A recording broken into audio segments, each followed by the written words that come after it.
the times that changed us. COVID-19 has forever altered our world. These are the stories of lives changed. I am Wilfred Meyer. I'm from the soil of Stellenbosch. I grew up here.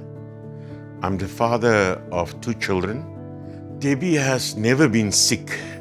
She's always been the healthy one, the one that is there for everyone. And I've seen my wife sick for about a week after we in the family has been diagnosed with COVID. She's been to one hospital and then came back again. And for a whole week, she was with us. And we have seen her suffering, we've seen her pain, we've seen how sick she was. One day, I just looked at her and I said, "You're very sick. And we must do something now." I phoned an ambulance. First, a friend of mine who's a doctor, and he organized for us to go to one of the private hospitals. The best decision there, and I thank the hospital for allowing her to come in. In fact, while we took her there, I also saw how other people came and they were told, "You must go home and self-medicate." So I'm just very grateful that the hospital opened the door for us and allow my wife to be admitted on that day. For me, it has been a very difficult journey. Yes, I'm a man of faith. When the doctor phoned me that middle of the night, telling me that, "Reverend Meyer, we will have to ventilate your wife. I'm not sure whether she's going to get out of that one." He told me to cross my fingers. And I said to her, "Doctor, I'm not crossing my fingers. I will hold on to the cross." It has been a difficult journey day by day, because after I spoke to the doctor that night, we were waiting for a whole day. And our journey over the 31 days was a journey of waiting. There's been many moments, many dark moments, many moments that we could describe as worst moments. One moment for me, the moment when the doctor told me that we will have to do something here, an operation.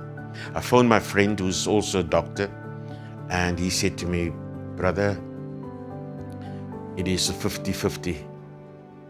That night, I went out at Holy Trinity Cork Bay, and there's a graveyard just next to the house. I went out and I walked and I was looking for a place for my wife to bury her. And for me, that was the worst moment.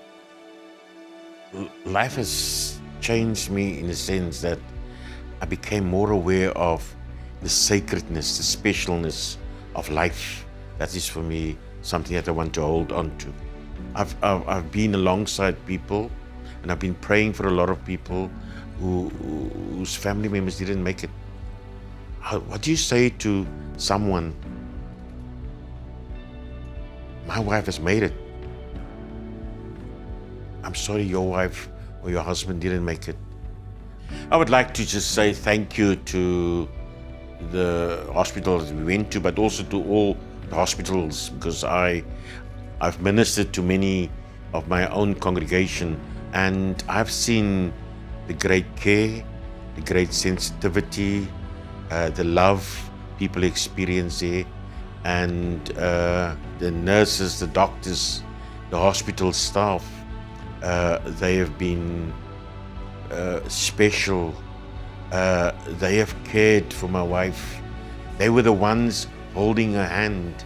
They were the ones caring for her. COVID is real.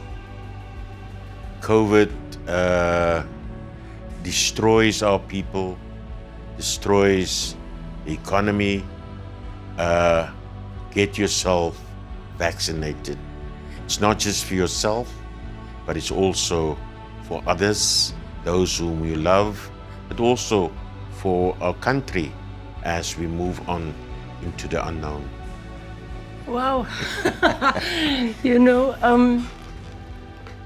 There was a point where I gave up, and where the sister phoned Wilfred and the children and wanted me to speak to them, to you and to the kids, and where I said, guys, look, I can't do this anymore. And I begged you to let me go. And so I want to say thank you for not letting me go, for not giving up.